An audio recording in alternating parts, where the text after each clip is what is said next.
I thought I would make a short video here. Nothing fancy. I don't have a tripod and that stuff. Just a microphone mount with some zip ties. This is a Crown 2502 amplifier. Came to me broken. These are some. Actually, they're not technically not even a rectifier. They're double dioded. But beside the point, these got ripped off of the board. This was the heatsink on it. This heatsink was clipped and soldered to the board, but FedEx being what it is, must have gotten thrown out of a plane or something onto the tarmac. But this was snapped off, ripped the solder joints clean off the board, and then this bounced around like a pinball, crushing up a bunch of components on the front panel board, broke a ribbon cable, and then the obvious problem of which ones of these that didn't get broken off, by that anyway, or ripped out, metal fatigue back and forth caused rest of the parts to break apart. So, buyer protection and such, eBay being what it is, sure, except you can't get these. These amplifiers, or really any amplifier like it, from whatever brand you choose, is back ordered a good year, if not more. My emails with this company showed, 8 months, but expect longer. So, DigiKey for some new parts. These guys, if you don't know, are manufactured in batches. They have a gate to drain and a source. So I'll leave you to look up more stuff about them. They come in different sizes. Here's some larger ones from a car audio amplifier. But point being, these are effectively a switch. If they turn on out of order, not in unison, bad things can happen. Voltages going where they're not expected to go, and more importantly, excessive heat buildup. At which point, the magic smoke comes out and you're done. So you can't just replace one of them. You got to pull them all. To do that, you got these little feet coming through here, little pegs coming through the holes. Most circuit boards these days are multi-layered. So what you see here and what you see on the front side of it there is not all there is.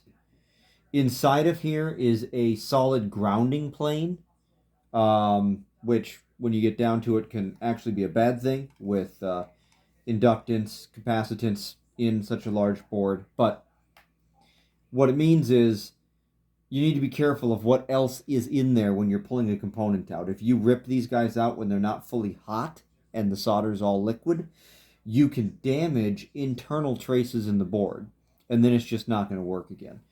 There's really not a whole lot you can do about that until you start tracing back circuits and paths that you've broken.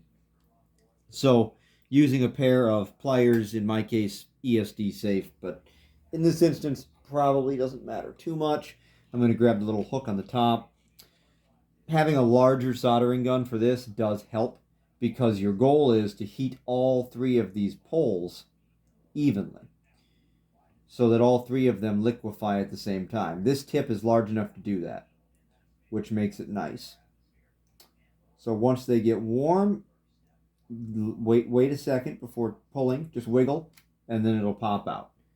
And there's no or very little solder left on these pads or on the legs, and the solder remains with the pad on the board. That's your biggest goal there. If you do pull off a veer or damage a pad or something like that, you can fix it. You can jumper wires here and there.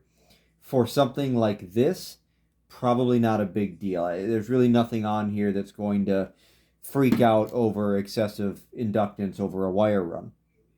However, digital circuitry like a coprocessor, things like that, um, devices that operate in higher oscillation frequencies, having excessive inductance on a wire by extending something that doesn't go directly down to the ground plane can and will render it either inoperable or a lot of really strange errors that don't always make sense. So it can be very hard to diagnose. So, best case, don't damage these when you pull them off. That's your goal. I'm going to pause this now, pull some more of these off, and then start recording again when I put them back on. Also, Again, this board, not a problem. Some boards, their solder is higher temp, and or you're dealing with surface mount devices. Hot air or preheating a board can really, really help with this.